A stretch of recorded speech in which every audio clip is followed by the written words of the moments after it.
If you are a beginner designer, you'd have definitely made this mistake, that is, using rectangles instead of frames to design in Figma.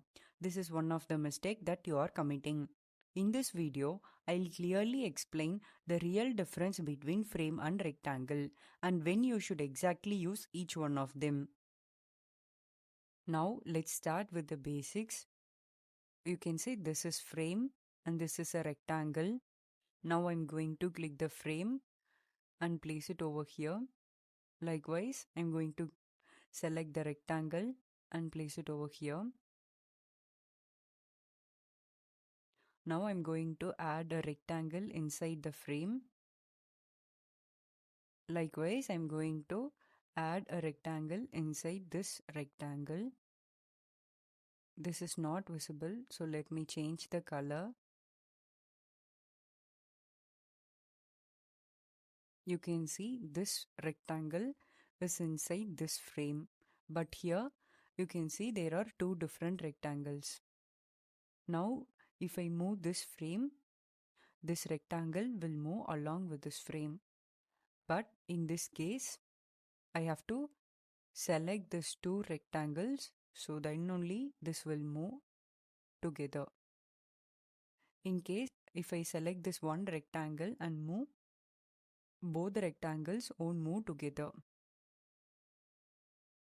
Now you can ask me, why should I not select these two rectangles and make it as frame? You can do like that, but it is little more complicated, because if I select this frame and I'm going to change the color of this frame. So let me make it to blue. You can see this frame color is changed into blue color. But in this case, if I select this frame and I'm going to give the same color, this is not visible because you can see this color is applied only for the frame and not into these two rectangles. So you can see this is as 3 layers. Let me add a text inside the frame. I'm going to add button. Likewise, I'm going to add the same text inside rectangle. I'll bring it to front. You can see that this button is wrapped inside this frame, because creating an object, it will be inside the frame because of the option called clip content. If I disable this option, it will be outside the frame.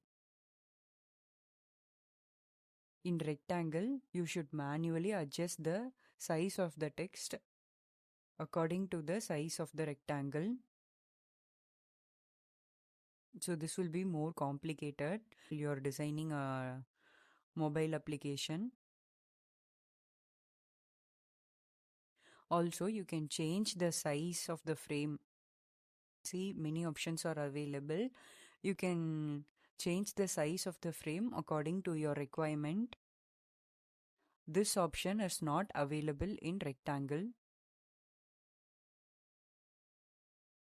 Another one option that is available in the frame is we are having auto layout and constraints. If I want this text to be at the center, I can just select this frame and click this option, align center. Now if I adjust this frame, this button will be only at the center and it will adjust according to this frame size.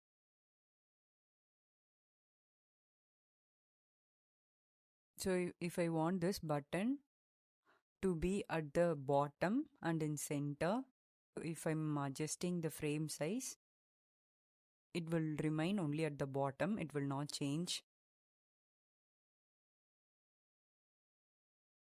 This feature is not available in rectangle. This constraints is not available in rectangle. If you want this button to be at the bottom, you should manually bring this to the bottom, and when you're adjusting the rectangle size, it won't change. it will remain the same. So another one option that is available in the frame is it has layout guide. Inside layout guide, we have grid, columns and rows. So now I'm going to create a bottom navigation bar of the mobile application. So I want 4 columns. Margin, let it be 25, and gutter, let it be 30.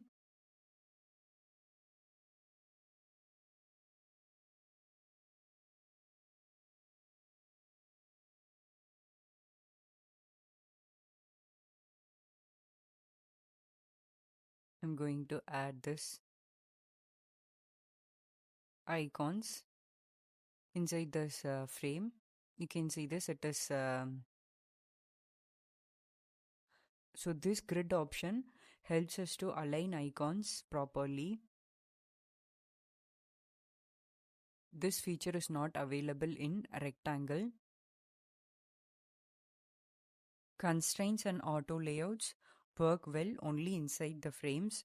If you design an entire screen using rectangle, your design may look fine visually, but it will break logically. A rectangle is a basic shape.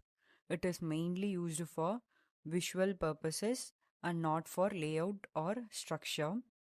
You can mainly use rectangles for background layers, cards, and image placeholders.